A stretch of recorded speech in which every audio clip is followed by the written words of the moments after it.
This video is going to be a film study look at what I believe is one of Mike Macdonald's biggest tasks with the Seattle Seahawks this year. He certainly has a lot of decisions left to be made as it stands in early February that are going to impact Seattle's 2024 season. He hasn't named an offensive coordinator yet. So that's going to determine the direction of the offense. Are you going to be spread 11 personnel team like so many NFL franchises have moved to, or rely on the multiple tight end looks that you saw Seattle utilize often in 2023? I know Seattle fans are waiting on that announcement because they understand that Macdonald's going to be heavily involved with the defense, and whoever is the defensive coordinator in name, Macdonald's probably going to call plays on Sundays and be involved heavily with the game planning. I think he said that in a news conference on Tuesday. One element that I think is a big determining factor for the Seahawks' fate in 2024 is what Macdonald and the defensive coaching staff can get out of Riq Woolen. Woolen is a guy who burst onto the scene as a rookie in 2022 with a league-leading 6 interceptions, obviously, and played a role in 9 turnovers overall while being named to the Pro Bowl. Historic season, for real, for Woolen, who very easily could have been named Rookie of the Year. 6'4", 210-pound guy, ran a 4.26. Looking back on it now, his performance at the Combine, how does he get picked in the 5th round of the NFL Draft in 2023? So credit Seattle for making that investment in him initially. Look, his rookie season was like something out of a movie. It's to be expected that he couldn't live up to that standard every year. Unfortunately, suffered a non-contact injury in the offseason between 2022 and 2023, underwent surgery that I think affected him early in 2023. And look, the film from this year was inconsistent, clearly, and many would say often disappointing. The number of penalties, I think, is alarming. He's had 9 in 2022 and also 9 in 2023. However, I think the film also presents an opportunity for the new staff, McDonald, to merge Woolen into their system. And that system works with far less gifted players than Riq Woolen, for real.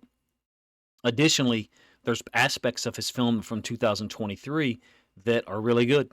I think his instincts in zone, his ability to identify route combinations and react to them with his size and his range and his burst, I think presents unique opportunities for Mike Macdonald to craft a defense, maybe not similar to the Ravens because he didn't have a Tariq Woolen at corner, but he certainly had one at safety in Kyle Hamilton.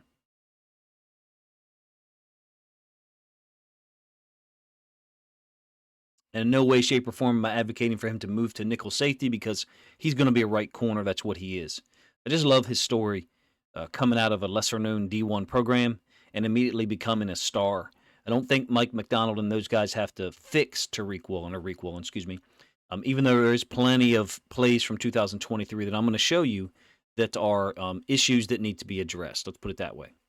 So let's get the film started, and what we're going to talk about first is his instincts in zone, his zone breaks, whereby he's able to see the routes in front of him, develop, and then react to them. Whether it's cover 2, whether it's cover 3, man match 3, that Pete Carroll and those guys talked a lot about in 2022. The point is, McDonald's going to install a system, hopefully, that gets you the 2022 version of Woolen and the 2023 version of Devin Witherspoon at the same time. And if he can do that, if the staff can do that, I think the Seahawks defense can be a nightmare, even though there's other questions that need to be answered. So just as we go through the film, and you see what one of the things that Woolen does extremely well, which is react in zone. Keep that in mind.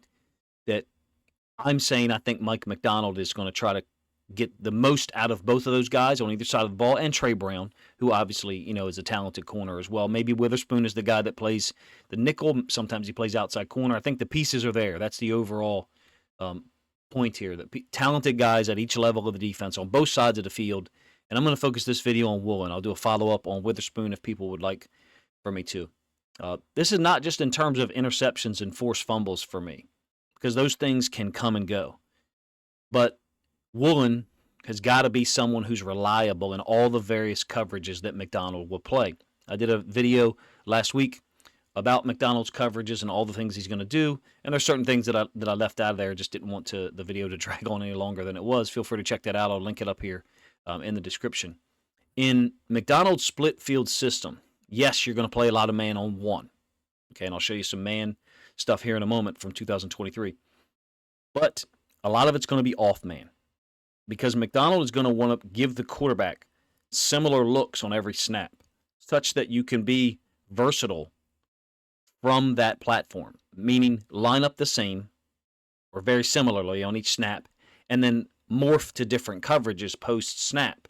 So in terms of press man, which I do not think is necessarily beneficial for Riq Woolen, at least the way he played in 2023, because I think it encourages penalties by him. At least the film this past year did. And Seahawks fans, I know, have a lot of awareness of the situations and the penalties that he drew. I think he's using his hands often instead of relying more on sound techniques because he's got great feet, great agility, if you will, and he can utilize those things. More patience at times when his back is to the quarterback. That's the dynamic that I see is consistent in terms of how he struggled in 2023 across multiple games. But you can see in the film that I'm showing you here, his reactions, his fluidity in zone, I think is the same as it was in 2022. The man match principles that Pete Carroll kind of relied on more in 2022, at least in my opinion, certainly benefited him where he was able to zone turn with his back or butt to the sideline and then have his eyes on the quarterback and see the routes developing in front of him. Some man or some match principles, certainly good film of that as well from 2023. We will get to the penalties at the end. I'm sure there's some people who are like, hey, coach, he played horrible. I think the film tells you a little different story. There's certain situations that repeatedly he struggled with.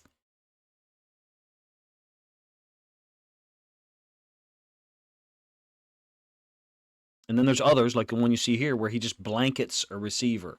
I would say if he's going to play man, which, again, McDonald's defense, when he calls split field or quarters coverages, is generally going to be man on one, unless number one takes a drag and just disappears. To me, this is going to sound backwards. For Woolen in 2023, he appears to stay in better position in man the less he makes contact with a wide receiver with his hands. And I probably didn't say that very well. The more he makes contact with a receiver with his hands, the more he relies on that, the more he loses connection or ends up committing penalties. I guess maybe the relationship goes the other way. Maybe he's losing connection with the wide receiver and then grabs or holds or stabs with his hands to stay as close as possible. But in any case, he clearly has more than enough athletic ability to play man. I think as you get closer to the goal line, closer to the red zone, his man coverage looks better to me. And that makes sense.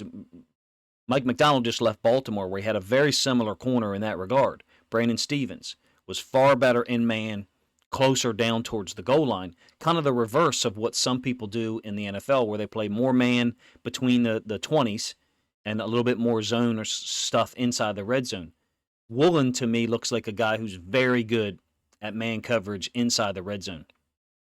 And look, in split field coverages for McDonald's system in 2023 and 2022, he had the following guys out there at outside corner: Brandon Stevens, Marlon Humphrey, Ronald Darby. Those guys are 2023.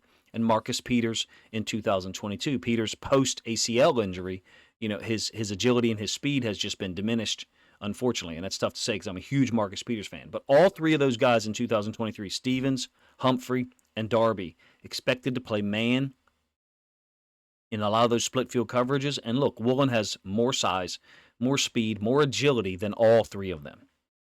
I do think, though, if you were, how do I phrase this? And this is not an indictment of the coaches that were there last year, but if you're seeing a lot of penalties in 2023 on film, and it was 9 on Woolen, you're seeing it in the games, then it's happening during practice. It has to be, during drills. And it was either allowed to, you're either coaching it or you're allowing it to happen. That's our saying as coaches.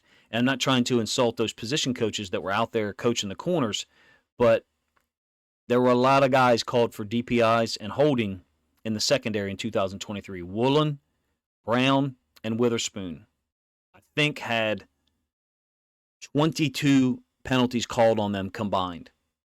The data I looked up from a particular website, I think it's called NFL Penalties, illustrated that there was only 11 DPIs and that was above average for the league, and only 7 holdings and illegal contacts downfield. But then when I added up the penalties of those 3 guys, Woolen, Brown, and Witherspoon, it was a whole lot more than that. So maybe my data that I found in both cases is wrong. I'm not sure. But in terms of Tariq Woolen, it certainly seemed like there was a lot of them. 9 penalties in 2023, adding up to 122 yards gained for the opposing team's offense. And 6 of those were on 3rd or 4th downs. So obviously it's going to create a new set of downs either way.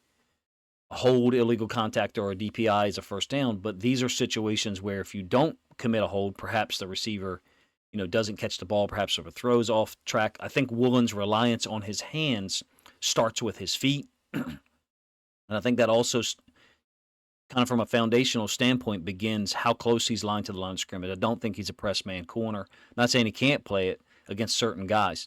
And look, to be honest with you, in this film that you're seeing here, I'm not saying that all of these are great calls by the officials. In fact, I really have an issue with one of them, and I think the way the game is officiated overall is so slanted towards the offense. Still, we're faced with the fact that in 2 years, because Woolen had 9 penalties called on him in his rookie year as well. In 2 years, 33 games played, you're looking at 18 penalties for over 200 yards awarded to the offense. I think that's a high number. How it compares to other corners around the league, I don't know. I think Woolen is better than that. I think he's capable of playing at a high level without committing that number of penalties. Let's put it that way. And Mike McDonald's job, I think his scheme will look to clean that up. Because he has been very handsy at times in 2023. I think that's well documented. And the refs, in some cases, I think were a little harsh, but nonetheless, there's certainly plays that could have been called, like the one you just saw against Amon-Ra St. Brown for the Lions. McDonald's system, what it's going to try to do is force quarterbacks to go through their post-snap reads really quickly because the pass rush is going to get there. Why? Because he's going to vary the pass rush. He's oftentimes going to rush 4, but it's going to be different guys rushing. It's a safe blitz, if you will, because you're still only rushing 4, dropping 7 into coverage, whether it's zone, whether it's split field quarters or match or man, whatever you want to call each coverage. The point is he's going to be variable in not just the coverage, but variable in the blitz. So the quarterback is being stressed post-snap in the same way that the offensive line and the running backs in protection are being stressed as well. So there's multiple layers to the defense there, and Woolen's got to be able to play multiple coverages. You can expect that that's the standard. I think that plays to his strengths for real. In my opinion, his individual coverage strength is back to the sideline, able to see routes developing. So that's a zone turn. Zone turn generally is your chest is facing the quarterback, the middle of the field. You're turning inward to the field with your back to the sideline versus a man turn where you're turning the opposite direction. Your chest, your face mask, your face end up facing the sideline, and your back is to the quarterback, not immediately, but almost immediately because you're turning towards the sideline. That's called a man turn. And look, he did make plays a lot in 2022, in those man situations. But the threat to the offense is increased, if you ask me, when Woolen is zone turning. The risk is far more heavily weighted against the offense when he's turning in zone and he can see the routes in front of him. His length, his burst, his recognition, and some would call it instincts, is just so great in those situations. I think you can expect McDonald to use him in that alignment or that technique as much as possible early, and then shift the coverages as the season goes on as Woolen and other guys get comfortable. That happened in 2022 with the Ravens. They played a lot more man in 2022, McDonald's first year in Baltimore, early or hard-coded zone, and then the split field quarters match coverages. As players got more comfortable with them, the Ravens used them more later in 2022. And I think that's the genius of McDonald's system, is the quarter split field stuff that I think he's using at a higher rate than other teams in the NFL are. Not that teams don't use them. But in any case, let me be very clear, I don't think Woolen is served well, at least the way he played in 2023, by being a press man corner consistently. because once he relies on his hands, that's when trouble starts. And in fact, I think that will be avoided just by the nature of McDonald's system, not wanting to give the quarterbacks pre-snap information. They will play a lot of man to the boundary, though. There is no question that will be an opportunity for Woolen to improve his technique there when the ball is on the left hash for the offense, so the right hash for the defense, and he's a right corner. You can expect that he'll be in a lot of man into the boundary. Everyone that Mike McDonald played at corner in 2023 played well in Baltimore. Outside corner I'm talking about. Brandon Stevens could have been a Pro Bowler, and he was a guy that many Ravens fans thought had a ceiling, a cap in terms of his talent. He's not capable of matching up with outside corners consistently. That's what people would have thought prior to 2022. And when Marlon Humphrey is injured to start the year, everyone is worried, how are we going to cover these outside corners? Well, Brandon Stevens became a shutdown guy. Not a lot of interceptions, doesn't have those ball skills, and doesn't have that range and burst that Woolen does with size. Then when Marlon Humphrey came back, he played well, but he was rarely available. He wasn't available consistently this year. Darby's a veteran who was just reliable, competed, and was always in the right place. Woolen has more physical gifts than all of those guys. And he's got the ball skills to make it a huge risk proposition for the quarterbacks throwing to their left, to the Seahawks' right. If the same dynamic holds, whereby any corner that's put in this system and gets coaching over time is going to play at or above their talent level, what does this mean for the Seahawks, who have Tariq Woolen, Devin Witherspoon, who can play anywhere, and then Trey Brown? Now, like I said, those three guys accounted for 22 penalties in 2023. I think that's a high number, but the data research I did made it seem like that was not. Feel free to let me know in the comment section. I didn't look up other teams and other players, to be honest with you. I saw where the Seahawks had reportedly 11 DPIs in 2023, and that was like 8th or 10th most in the league, something like that. But you can expect that McDonald's system is going to create pressure in a safe manner. The Ravens put up 48 and 60 sacks in his 2 years here. Prior to that, at Michigan, of course, he had Aiden Hutchinson and David Ojabo, so some would say that the sacks are attributed to that. I think when you've got a 3-year period, you can look at the flow of the stats and look at consistency there. I think you're going to get an increased number of sacks. You're going to get better coverage. And to me, the real issue here, or the real opportunity, I guess, is that for Woolen is better coaching is going to be here, and they're going to get those bad habits out of there, I think, in terms of him using his hands so much and getting holds, illegal contacts, and stuff like that. It had to have been showing up in practice. If it wasn't, let's do it this way. If it wasn't showing up in practice, then the drills didn't reflect gameplay. Because whatever happens in a game is something that has happened in practice before or has come close to happening, and it wasn't coached out of there. I think that dynamic has totally changed defensively with Seattle hiring Mike McDonald. If his time in Baltimore and Michigan can be used as an example, of course, some of that relies on the position coaches and defensive coordinator he brings in. But I know this, Seattle's going to be physical on defense, and they will draw some penalties at times in 2024, but it will not be as undisciplined as what we saw from Woolen in 2023. If you ask me, I think that's his biggest task. Well, look, I understand that naming an offensive coordinator is the biggest task. And then naming a defensive coordinator is crucial as well, even though he's going to have a big role in the game planning and the play calling on Sundays. But to me, it's equally important that whoever's on this defensive staff as a DB coach, cornerback coach, safety coach, is someone that's focused on getting the best out of these three cover guys, because it's a unique group, in my opinion. And I think that may be one of the things that drew Mike McDonald to this job, to this situation, is that you've got 2 more years of Woolen on his rookie deal and 3 for Witherspoon. And Trey Brown's a talented guy as well, even though he's been in the league longer than those 3.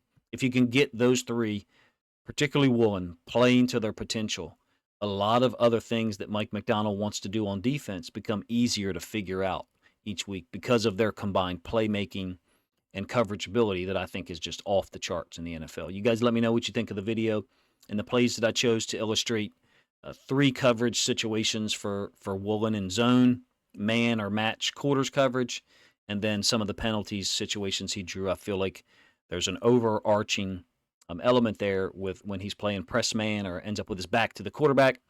And at least in 2023, that was a recipe for trouble for Tariq Woolen. Appreciate you guys' time. If you think other Seahawks fans would enjoy this video, this film study look at Riq Woolen from 2023, then please consider grabbing a link to this video, sharing it out on social media so other Seattle fans can enjoy it as well.